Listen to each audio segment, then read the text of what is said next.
호세아 강해를 계속하고 있습니다. 오늘 호세아 8장인데 호세아 8장은 기억하시는 하나님, 망각하는 백성들이라고 하는 제목입니다.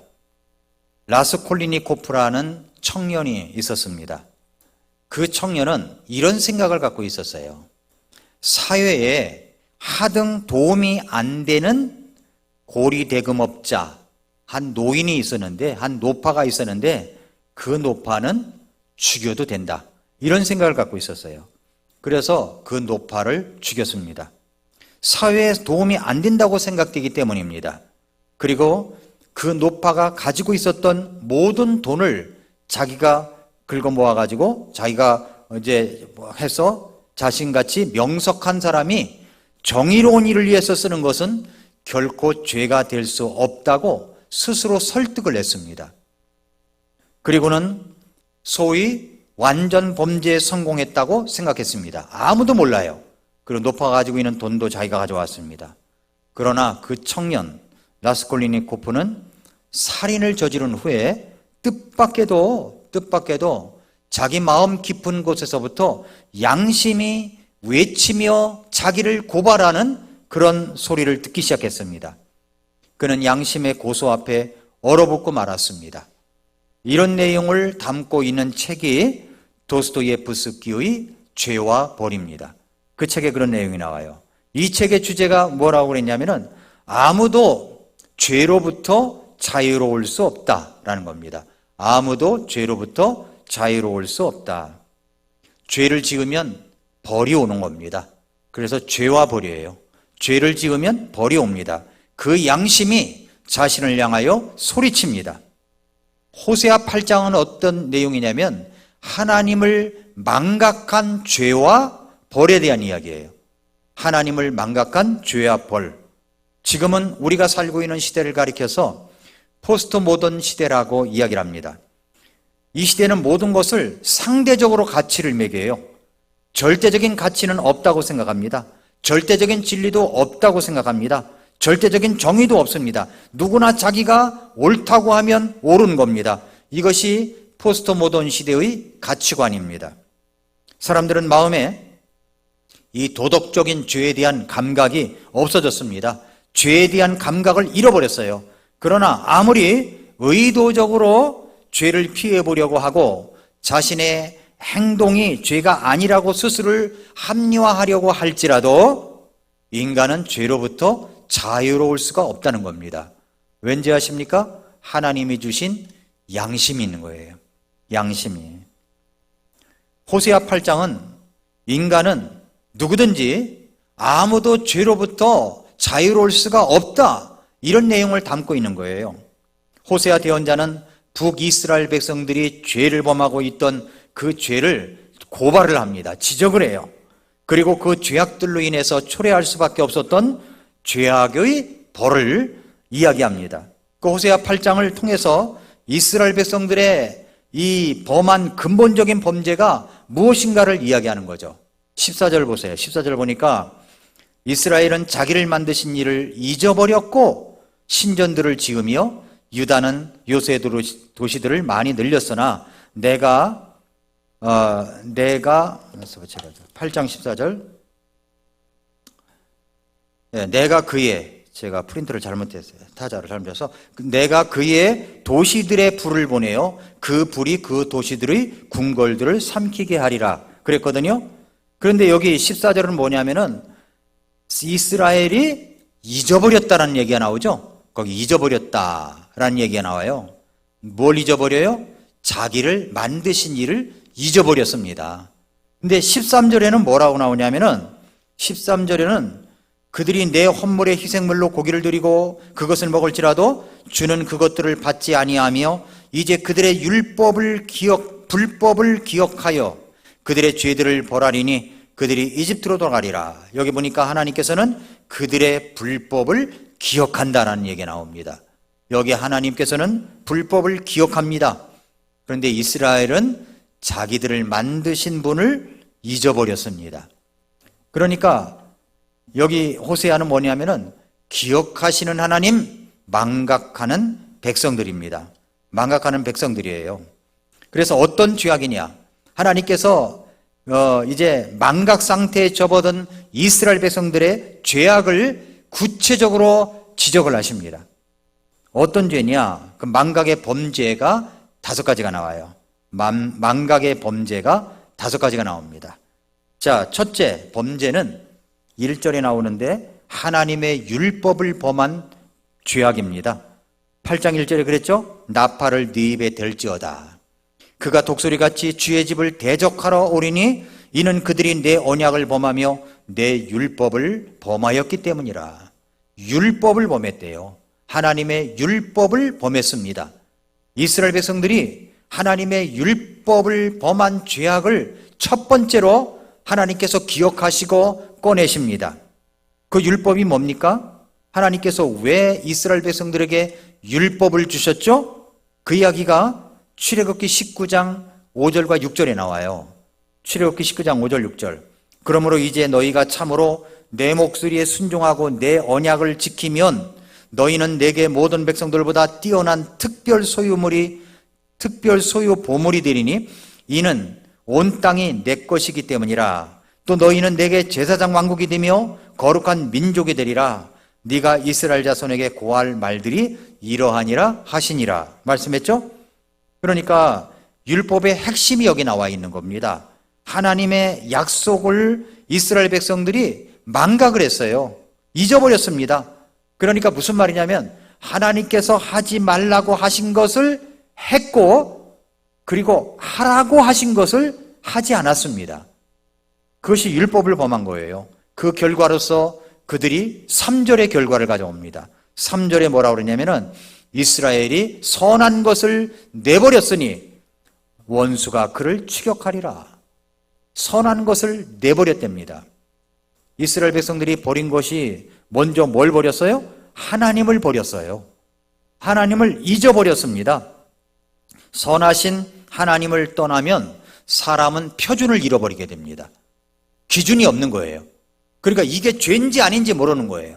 그러다 보니까 상대방에 비해서 내가 그래도 저 사람보다는 내가 죄를 덜 줘. 그러면 나는 옳은 사람이고 상대방은 나쁜 사람인 거예요. 그렇게 돼버리는 겁니다. 그것이 이제 포스트 모던 시대의 절대적인 가치를 잃어버린 인간들의 모습이라는 겁니다. 하나님의 선을 떠나면 인간은 선을 내버리게 되고 죄를 짓게 되어 있습니다. 그 표준이 없어지는 거예요. 표준. 그 하나님을 잊어버리고 사는 모습이 일상이 되어버린 겁니다. 일상이. 우리 그리스도인들도 마찬가지입니다. 예배를 잊어버리고 하나님을 잊어버리고 사는 모습이 일상이 될 때 그것이 바로 하나님을 향한 죄악입니다. 근본적인 죄악이에요. 하나님은 그것을 기억하신다고 그런 거예요. 하나님은 그걸 기억하십니다. 예배를 잊어버리고 사는 모습이 일상이 되는 것은 하나님께서 그것을 기억하시는 겁니다. 이것이 첫 번째 죄악입니다. 두 번째 죄악이 뭐냐면 하나님의 인도하심이 없이 지도자를 세우는 겁니다. 하나님의 인도를 받아서 지도자를 세워야 되는데 하나님의 인도하심이 없이 지도자를 세우는 거예요. 8장 4절에 보니까 그들이 왕들을 세웠으나 나를 통해 하지 아니하였고 그들이 통치자들을 세웠으나 내가 그것을 알지 못하였느니라. 그들이 스스로를 끊어버리려고 자기들의 은과 금으로 자기들을 위해 우상들을 만들었도다 그랬습니다. 그러니까 뭐라고 얘기했냐면 그들이 왕들을 세웠지만 나를 통해 하지 않았다는 겁니다. 하나님을 통해서 왕을 뽑지 않았다는 거예요. 이 말이 무슨 말입니까? 그들이 통치자들을 세웠어요. 근데 하나님은 그것을 알지 못한다는 겁니다. 그리스도인들은 지도자를 잘 뽑아야 됩니다. 특별히 선거철이 돌아오면 제가 이것을 강조하는데 정말로 잘 뽑아야 돼요. 너무나 잘 뽑아야 됩니다. 그리스도인들은 정말 정치에 관심이 많이 둬야 됩니다. 뭐 정교분리라고요? 정교분리라고 하는 것은 그것은 뭔가 잘못 오해하는 거예요. 목사들도 정치에 대해서 이야기할 수가 있고 그리스도인들도 정치에 관심 갖고 이야기할 수가 있는 것입니다. 잘못된 것은 잘못됐다고 이야기할 수가 있는 것입니다. 그래서 우리가 지도자들을 뽑을 때 어떤 장을 지방자치단체장을 뽑을 때 어떻게 뽑아야 되느냐? 하나님을 통해서 뽑아야 되는 겁니다. 이 말이 무슨 말이냐면은 하나님의 가치관을 갖고 있는 사람을 뽑아야 된다는 거예요. 다시 말해서 하나님의 가치관이 없는 사람들을 뽑아서는 안 된다는 겁니다. 예를 들어서 공산주의를 신봉한다든가 좌익사상을 갖고 있다든가 이런 절대적인 하나님의 가치관보다는 자기들이 어떤 정치적인 야합으로 살아간다든가 이런 사람들을 뽑아서는 아니 되고 성경에 비추어 볼 때 이 사람 그래도 하나님에 대한 가치관을 갖고 있구나 라고 생각되는 사람을 뽑으라는 겁니다. 지방색을 띠지 말고 그 사람을 하라는 거예요. 또 하나 말씀드릴 것은 그 사람이 나올 때 꼭 이제 전에도 이제 구청장 선거하면 요즘은 그런 사람이 없는데 기도받으러 오는 사람들이 있어요. 저한테. 이 조그만 교회에 기도받으러 오는 거예요. 그것이 너무나도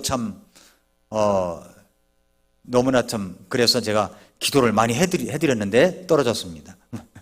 근데 그런 분들이 있어요. 근데 나는 기독교인이다 라고 하는 사람을 뽑아야 될까요? 아니면 기독교인이 아닌 사람을 뽑아야 될까요? 기독교인이라고 뽑아서는 안 되는 겁니다. 옛날에 김영삼 대통령이 나왔을 때 교회 장로라고 해서 뽑았죠? 네. 그렇게 뽑아서는 안 된다는 거예요. 어떤 가치관을 가져야 되냐면 이 사람이 정말로 이 선한 가치관을 갖고 있느냐를 봐야 되는 거예요. 믿느냐 안 믿느냐 그건 두 번째입니다. 두 번째예요. 똑같아. 이 사람도 선한 가치관 갖고 있고 선한 가치관 갖고 있고 똑같은 대등하다 그러면 믿는 사람을 뽑아야 되겠죠. 근데 믿는 사람이라고 하는데 이상하게 잘못되어 있어. 이 사람 뽑아서는 안 된다는 거예요. 정말로 가치관이 좋은 사람, 선한 의지를 갖고 있는 사람을 뽑아야 된다는 거죠. 이것이 무엇이냐면 왜냐하면 성경에서도 고레스 왕도 믿지 않는 사람이었었어요. 그런데 하나님에 의해서 쓰셨던 인물입니다. 하나님이 세우셨어요. 마찬가지입니다.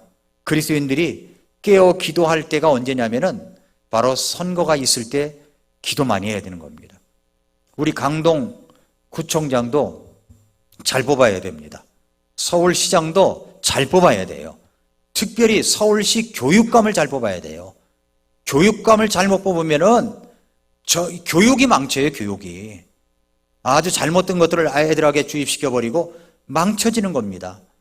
그러니까 우리가 정말 잘 뽑아야 돼요. 잘 뽑아야 돼요. 저는 경기도민이라 이제 경기도지사를 잘 뽑아야 되겠죠? 교육감을 잘 뽑아야 되겠죠? 전에 한번 어떤 문제를 가지고 굉장히 시끄러웠고 이상하게 막 했던 적이 있어요. 그래서 아마 일본 문제 때문에 그랬을 거예요. 시의원이 그런 것을 한다고 그래서 제가 시의원실에다가 전화를 했더니 시의원이 직접 받더라고요. 그래서 이제 이야기를 했었습니다. 그랬더니 자기는 그런 것이 아니고 딴 사람이 그랬는데 노력을 하겠다고 그런 얘기를 하더라고요. 그러니까 우리가 정치인을 왜 잘 뽑아야 되냐면은 정치가 우리 삶의 질을 결정하기 때문에 그런 거예요. 정치인들을 잘못 뽑으면 삶의 질이 완전히 망가집니다. 그러니까 잘 뽑아야 돼요. 오늘 말씀에도 뭡니까? 하나님의 인도하심이 없이 지도자를 뽑는 것, 죄악이라는 겁니다. 그들이 왕들을 세웠으나 나를 통해 하지 않았다는 거예요. 하나님을 통해 하지 않았다는 겁니다. 통치자들을 세웠지만 하나님이 모른다는 건 그것을. 그러므로 우리가 하나님을 믿지 않는다고 할지라도 하나님께서 얼마든지 쓰실 수 있는 사람이 있다는 겁니다. 성경에 나오는 고레스 왕도 그렇게 쓰임받았던 왕이라는 것을 우리가 기억해 둘 필요가 있습니다. 이것이 두 번째 죄악이에요. 세 번째 죄악이 있습니다.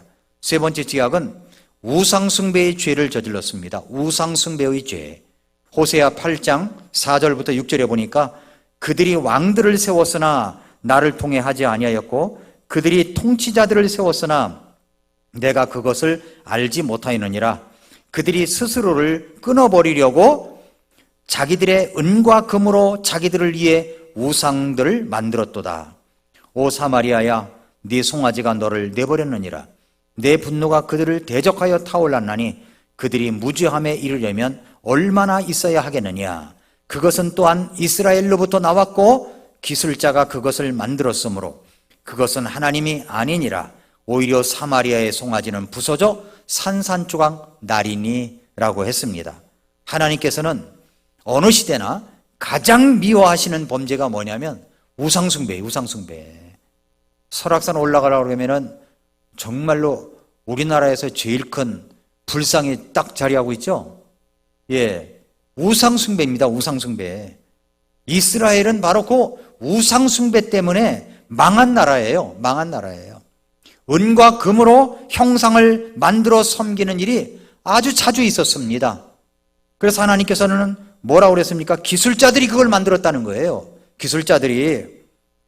그래서 하나님께서는 그것을 심판하신다 말씀하시는 겁니다. 오늘날의 우상은 무엇입니까? 우리가 눈에 보이지는 않지만, 형상은 없지만 우상을 섬기는 사람들이 많이 있습니다. 무엇이 우상입니까? 어떤 것 때문에 하나님이 잘 보이지 않는다면 그것이 바로 우상이라는 거예요. 그 어떤 것이 우상이라는 거예요. 그 어떤 것 때문에 내가 하나님이 잘 안 보인다. 어떤 것이 우상입니다. 그리고 물질 때문에 하나님이 잘 안 보이고 하나님을 잘 잊어버린다면 그게 바로 우상인 겁니다. 또 내가 가진 어떤 특별한 욕망 때문에 하나님이 잘 안 보이고 예배 시간도 잊어버리고 그리고 정말로 하나님께서 말씀하신 사명을 잊어버린다면 그것이 바로 우상인 겁니다. 우상. 이것이 바로 세 번째 죄, 우상숭배의 죄예요. 네 번째 죄는 뭡니까? 믿지 않는 이웃들과 연합한 죄예요. 믿지 않는 이웃들과 연합한 죄. 호세아 8장 8절부터 10절에 보니까 이스라엘이 삼켜졌으므로 이제 그들은 이방인들 가운데서 아무 기쁨도 없는 그릇같이 되리니 이는 그들이 아시리아로 올라가 자기 홀로 거하는 들나귀가 되었기 때문이라. 에브라임이 값을 주고 사랑하는 자들을 고용하였도다. 참으로 그들이 민족들 가운데서 고용하실지라도 이제 내가 그들을 모으리니 그들이 통치자들의 왕이 지워준 짐으로 인해 잠시 슬퍼하리라. 여러분이 삶에 어려움이 있거나 힘든 것이 있을 때 누구를 의지하십니까? 누구 앞에 제일 먼저 가세요? 어려울 때는 누구에게 달려가십니까? 힘들 때는 누구의 이름을 먼저 부르십니까? 아플 때는 누구에게 엎드리십니까? 우리는 누구를 의지해야 합니까? 누구에게 달려가야 되죠? 누구의 이름을 불러야 되죠? 그런데 이스라엘 백성들은 어떻게 했냐면 그들이 어려울 때 누구에게 달려가냐면 아시리아 강대국에 달려갔다는 겁니다. 아시리아 강대국에 달려갔어요. 그러다가 아시리아 강대국에 기댔는데 이게 좀 불안해. 이게 잘 될지 모르겠어. 그러면 또 옮겨가지고 이집트로 달려간 거예요. 이집트로. 이집트에 기대다 보니까 아시리아가 신흥 강대국으로 막 일어나고 있거든요. 이집트 내려가고 그러면 또 아시리아에 가서 붙은 거예요. 여기 붙었다 하고 있는 겁니다. 그 모습을 이야기하고 있는 거예요. 양다리를 걸치고 있는 거죠. 우리가 어려울 때 누구를 의지해야 돼요? 하나님. 여러분 힘들 때 누구 이름을 불러야 됩니까? 하나님 이름. 예수 그리스도의 이름으로 나가야 되는 거죠. 이래야 되는데 하나님 어려울 때 힘들 때는 하나님께 나아가. 해결이 됐어. 그러면서 빠져가지고 세상에다가 발에다가 힘을 딱 주고 있어가 이쪽으로 기울어져 있는 거예요. 기울어져 있는 거야. 이쪽에 의지하고 이쪽 쫓아다니고 그러다가 좀 힘들면 또 어려운 일이 벌어지면 또 하나님께로 달려와. 양다리 걸친 거죠. 양다리 걸치는 거예요. 우왕좌왕 하는 거죠. 우리도 똑같다는 겁니다. 똑같다는 거. 10절을 보세요. 10절. 참으로 그들이 민족들 가운데서 고용하였을지라도 이제 내가 그들을 모으리니 그들이 통치자들의 왕이 지워진 짐으로 인해 슬퍼하리라. 잠시 슬퍼하리라 그랬죠. 자기들 기대했는데 아시리아를 기대했는데 아시리아가 지배를 해버려. 그리고 짐을 져줬어요. 그렇게 돼버렸다는 거죠. 이게 죄악이라는 겁니다. 믿지 않은 이웃들과 연합한 죄, 믿지 않은 세상과의 연합한 죄가 있다는 겁니다. 다섯 번째로 거짓으로 제단을 세웠습니다. 거짓으로 제단을 세웠어요. 호세아 8장 11절부터 13절에 보니까 에브라임이 죄를 지으려고 많은 제단을 만들었으므로 제단들이 그에게 죄짓게 하는 것이 되리라. 내가 그를 위해 내 율법에 위대한 것들을 기록하였으나 그들은 그것들을 낯선 것으로 여겼도다. 그들이 내 헌물에 희생물로 고기를 드리고 그것을 먹을지라도 주는 그것들을 받지 아니하며 이제 그들의 불법을 기억하여 그들의 죄들을 벌하리니 그들이 이집트로 돌아가리라. 이스라엘 백성들은 분단이 되기 전에 예배하는 장소는 예루살렘이었습니다. 예루살렘에서만 예배를 드려야 됐어요. 그러나 남왕국 북왕국이 이제 갈라지자 북왕국 이스라엘은 예루살렘으로 가지 못하게 다른 곳에 제단을 만들어 놨어요. 사마리아와 길갈 등에 제단을 만들었습니다. 그 제단은 하나님을 경배하기 위한 제단이 아니라 그들의 이익을 위하여 만들어 놓은 제단이었습니다. 편의를 위해서 만들어 놓은 거죠. 그러니까 내 편리 위주로 예배의 단을 만들어 놓는 것은 잘못된 겁니다. 예배를 똑바로 하나님 앞에 드려야 되는데 이것도 예배야 하면서 엉뚱한 짓을 하고 있다는 거예요. 뒤로 후퇴한다는 거죠. 예배를 편리 위주로 결정해버리는 것, 이것이 바로 하나님 앞에 죄악이라는 겁니다. 이렇게 하나님 앞에 죄악이 불법을 기억하신 하나님, 하나님은 불법을 기억하신 하나님이에요. 기억하신 하나님. 이스라엘 백성들은 그렇게 해서 하나님을 망각했습니다. 망각했어요. 자, 망각에 대한 벌이 있겠죠? 하나님을 망각한 것에 대한 벌이 있습니다. 망각의 죄악에 대한 기억하시는 하나님의 벌은 무엇이냐? 그것도 이제 몇 가지가 나와요. 첫째는 뭐냐면 헛된 수고입니다. 헛된 수고. 7절을 보세요. 이는 그들이 바람을 심었으므로 희오리 바람을 거둘 것이기 때문이라. 그것이 줄기가 없으므로 싹이 양식을 내지 못할 것이요 혹시 낸다 할지라도 타국인들이 그것을 삼키리라 했습니다. 여러분, 어떤 것을 심었으면 정상적으로 싹이 나고 잎이 나서 열매를 맺어야 되잖아요. 그런데 바람을 심었는데 그냥 바람을 심었는데 회오리 바람을 거둔 거예요. 그러니까 내가 심은 조그만 것을 심었는데 엄청난 것이 내게 화로 다가온다는 말이죠. 혹시 그것이 이제 심어가지고 줄기가 없으므로 싹이 양식을 내지 못하지만 혹시 낸다고 할지라도 다른 타국인들이 외국에서 침범을 해가지고 삼켜버릴 것이다 라고 이야기합니다. 무슨 말이에요? 아무리 수고를 해도 헛되다는 거죠. 헛된 수고예요. 헛된 수고. 1년 동안 열심히 일을 했는데 남는 게 하나도 없어. 오히려 빚만 졌어. 헛된 수고죠. 헛된 수고예요. 말짱 도루묵이라는 말이 있잖아요. 바람을 심고 회오리 바람을 거둡니다. 잘 심어야 돼요. 그래서 잘 심어야 돼요. 그래야 잘 거둘 수가 있는 겁니다. 그래서 1절에 그랬잖아요. 나팔을 네 입에 댈지어다. 그가 독수리같이 주의 집을 대적하러 오리니 이는 그들이 내 언약을 범하며 내 율법을 범하였기 때문이라. 헛된 수고죠. 아무리 수고해도 소용없는 겁니다. 하나님의 벌입니다. 왜냐하면 소득이 없어. 아무리 노력해도 안 돼. 벌인 거예요, 벌. 그 다음에 두 번째는 외국의 노예가 됩니다. 외국의 노예. 13절 보세요. 그들이 내 헌물에 희생물로 고기를 드리고 그것을 먹을지라도 주는 그것들을 받지 아니하며 이제 그들의 불법을 기억하여, 하나님 기억하신 하나님이라고 그랬죠? 불법을 기억하여 그들의 죄들을 벌하리니 그들이 이집트로 돌아가리라. 아시리아에 붙었다, 이집트에 붙었다 하는 그 이스라엘. 다시 이스라엘 백성들은 이집트의 종살이를 해야 할 것입니다. 9절을 보세요. 이는 그들이 아시리아로 올라가 자기 홀로 거하는 들나귀가 되었기 때문이며. 들나귀가 되었대요. 에브라임이 값을 주고 사랑하는 자들을 고용하여 두다라고 얘기를 합니다. 외국의 노예가 되어버리는 거예요. 노예. 세 번째는 문명이 파괴가 됩니다. 그들이 그동안 이루어 놓은 문명이 파괴가 되는 겁니다. 14절을 보세요. 이스라엘은 자기를 만드신 일을 잊어버려서 하나님을 잊어버렸어요.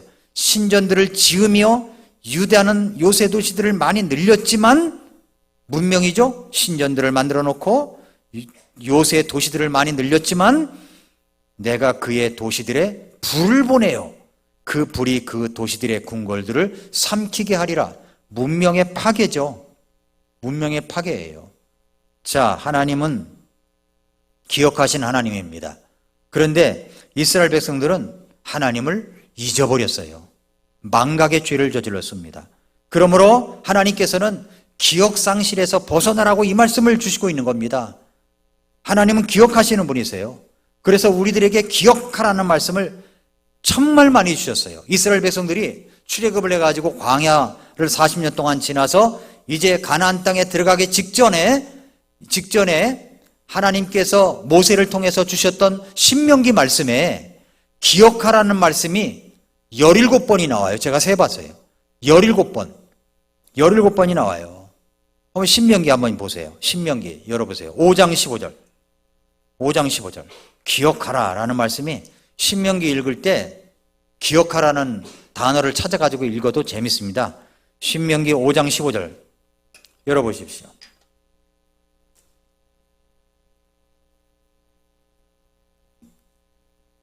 신명기 5장 15절. 네가 이집트 땅에서 종이었을 때 주 네 하나님의 강력한 손과 뻗은 팔로 너를 거기서 데리고 나왔음을 기억하라. 기억하래요. 뭘 기억해요? 이스라엘이 이집트에 종살이 했을 때 하나님께서 강력한 손과 뻗은 팔로 데리고 나왔다는 것을 기억하라는 겁니다. 이걸 기억해야 돼요. 우리는 뭘 기억해야 됩니까? 하나님께서 나 같은 자를 살리시기 위하여 예수 그리스도를 이 땅에 보내주시고 하나님의 강력한 손길로 내 죄를 용서해 주신 것을 기억해야 되는 겁니다. 그걸 기억해야 돼요. 그 다음에 신명기 7장 18절 7장으로 넘어가서 7장 18절 말씀해 보니까 너는 그들을 두려워하지 말고 주 네 하나님께서 파라오와 온 이집트에 행하신 것을 잘 기억하되 하나님께서 파라오와 이집트의 파라오와 그 10가지 재앙을 내렸던 거 한번 기억해 보라는 겁니다. 어쩜 그렇게 고센 땅에만 안전하게 보호될 수 있었냐는 거예요. 그걸 기억하라는 겁니다. 두려워하지 말고 그들을 두려워하지 말고 하나님께서 파라오와 이집트에 행했던 것을 기억하라는 겁니다. 그 다음에 7장 19절 네 눈이 본 큰 시험들과 주 네 하나님께서 너를 데리고 나오실 때 사용하신 표적들과 이적들과 강한 손과 뻗은 팔을 어떻게 하라고요? 기억하라고 그랬잖아요. 또 기억해야 돼요. 우리가 기억할 것 잊어버리면 안 됩니다. 이것들은 기억해야 되는 거예요. 주 네 하나님께서 네가 두려워하는 모든 백성들에게 그와 같이 행할 것이다 말씀하셨잖아요. 8장으로 넘어가 볼까요? 신명기 8장 2절 너는 주 네 하나님께서 이 40년 동안 광야에서 너를 인도하신 그 모든 길을 기억할지니 그랬잖아요. 여기서도 길을 기억하라는 거예요. 하나님께서 그 길을 인도하셨던 걸 기억하라. 오면은 길마다 배고프니 만나 주셨어요. 배고프다고 오니까 메추라기를 내리셨어요. 반석에서 물을 내셨어요. 이것은 왜 그래요? 그분께서 너를 낮추시며 너를 시험하사 네 마음속에 무엇이 있는지 또 네가 그분의 명령을 지키려 하는지 지키려 하지 않는지 알려고 그러셨던 겁니다. 그러니까 하나님께서 너를 인도하신 그 모든 길을 기억하라는 겁니다. 기억하라. 또 신명기 8장 18절에 보니까 오직 너는 주 네 하나님을 기억하라. 그래 놓고서 말씀하셔요. 그분은 네게 재물 얻을 능력을 주시는 분이시니 이것은 이날 드러난 것과 같이 그분께서 네 조상들에게 맹세하신 자신의 언약을 굳게 세우려 하심이니라. 여러분, 전보다도 수입이 더 많아졌습니까? 전보다도 잘 되고 있습니까?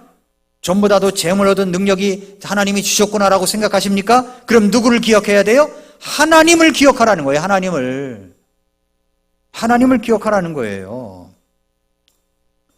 그리고 신명기 9장 7절 보니까 네가 광야에서 어떻게 주 네 하나님의 진노를 일으켰는지 기억하고 뭘 기억해야 돼? 또 하나님이 인도하신 것만 기억하는 게 아니라 네가 길목마다 네가 잘못했던 것도 기억해 보라는 겁니다. 잘못했던 것 기억해 보라는 거예요. 그리고 잊지 말라는 겁니다. 잊지 말라는 거예요. 네가 이집트 땅을 떠나오던 날부터 너희가 이곳에 올 때까지 너희가 뭐 했어요? 주를 거역했던 것을 기억하라는 겁니다. 거역해서 얻어맞았던 것, 주를 거역했던 것을 기억해보라는 겁니다. 이렇게 해서 신명기에는요 기억하라는 말이 17번 나와요. 그래서 마지막으로 볼까요? 신명기 32장 7절. 신명기 32장 7절. 신명기 32장 7절에 보니까 이렇게 말씀했습니다. 옛날을 기억하라. 이제 신명기가 거의 끝나가잖아요. 이제 끝나갑니다. 끝나가요. 말씀을 이제 마치는 이제 마지막 결론 부분이에요. 뭐라고 그러냐면은 옛날을 기억하라. 옛날을 기억하라. 많은 세대의 횟수를 깊이 생각하라. 네 아버지에게 물으라. 그가 네게 보여주리라. 네 장로들에게 물으라. 그들이 네게 말해주리라. 물어보라는 거예요. 옛날을 기억해보라는 겁니다. 옛날을 기억하라. 기억해야 우리가 돌이킬 수가 있습니다. 베드로는 예수님을 모른다고 3번 부인했을 때 예수님께서 하신 말씀, 네가 나를 모른다고 3번 부인하리라 하신 말씀을 기억하고 밖에 나가서 그렇게 울었다고 성경에 말씀하고 있습니다. 그래서 우리 교회의 표가 뭡니까? 일어나 깨어 움직이는 해예요. 일깨우는 해예요. 일깨움. 일깨움의 해예요. 이것을 베드로후서 1장 12절부터 15절 말씀을 생각하고 한 겁니다. 볼까요? 베드로후서 1장 12절부터 15절 말씀해 보니까 그러므로 비록 너희가 이것들을 알고 현재의 진리에 굳게 서 있을지라도 너희가 항상 그것들을 기억하게 하는 일에 내가 게으르지 아니하리라. 기억하게 하는 일에 게으르지 아니하리라. 기억할 수 있도록 게으르지 않고 계속 일깨워준다는 겁니다. 일깨워준다는 거죠. 참으로 내가 이 장막에 있는 동안에 너희가 기억하게 하여 너희를 일깨우는 것이 합당하다고 생각하노니, 기억하게 해서 일깨워주는 겁니다. 기억하게 해서 일깨워주는 것이 합당하다고 생각하니 이는 우리 주 예수 그리스도께서 내게 보여주신 것 같이 내가 뭐잖아. 우리 주 예수께서 내게 보여주신 것 같이. 그러니까 일전에 베드로도 예수님께서 일깨워 주셨다는 것을 알고 있죠.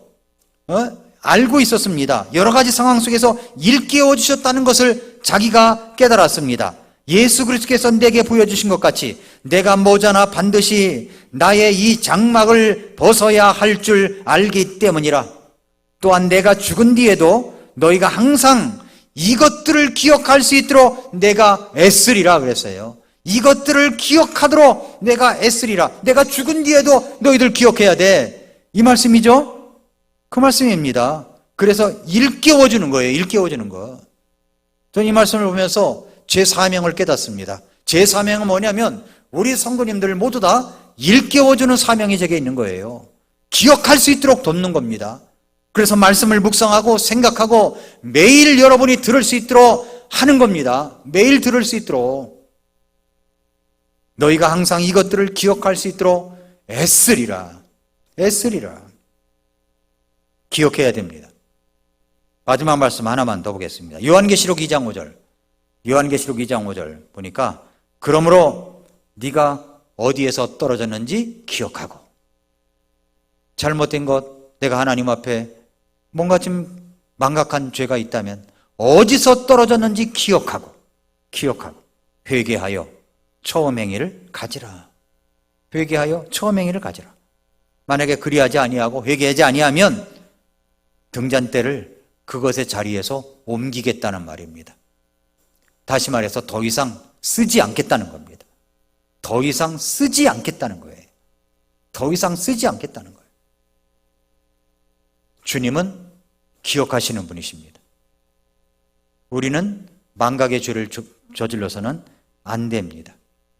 그러므로 늘 일깨움의 자리에 와야 되는 거예요. 그러니까 수요일날 예배 시간도 일깨움의 자리예요. 일깨움의 자리. 이 자리에 오면 다른 사람 어찌할지라도 나 주님의 군사되어 항상 예배의 자리를 지키는 것, 그 자리에 있는 것, 일깨우는 자리예요. 일깨우는 자리. 인간은요, 이제 3일만 지나면 잊어버리는 것 같아요. 그러니까 3일 지나면 수요일날 저녁에 와서 말씀을 듣고 일깨움을 받고 또 3일 살고 또 일깨움을 받고 3일 살고 하는 겁니다. 그러니까 우리가 하나님 앞에서 호세아 8장의 저질렀던 이스라엘 백성들의 망각의 죄를 기억하시는 하나님께서 우리에게 일깨워 주시고 있는 것입니다. 주님을 기억하고 항상 깨어있는 자리에 있음으로 인하여 사람들에게 등대의 불빛처럼 비춰져서 여러분들이 주님의 뜻대로 살아가는 우리 성도 여러분들이 될 수 있기를 축복합니다. 기도하겠습니다.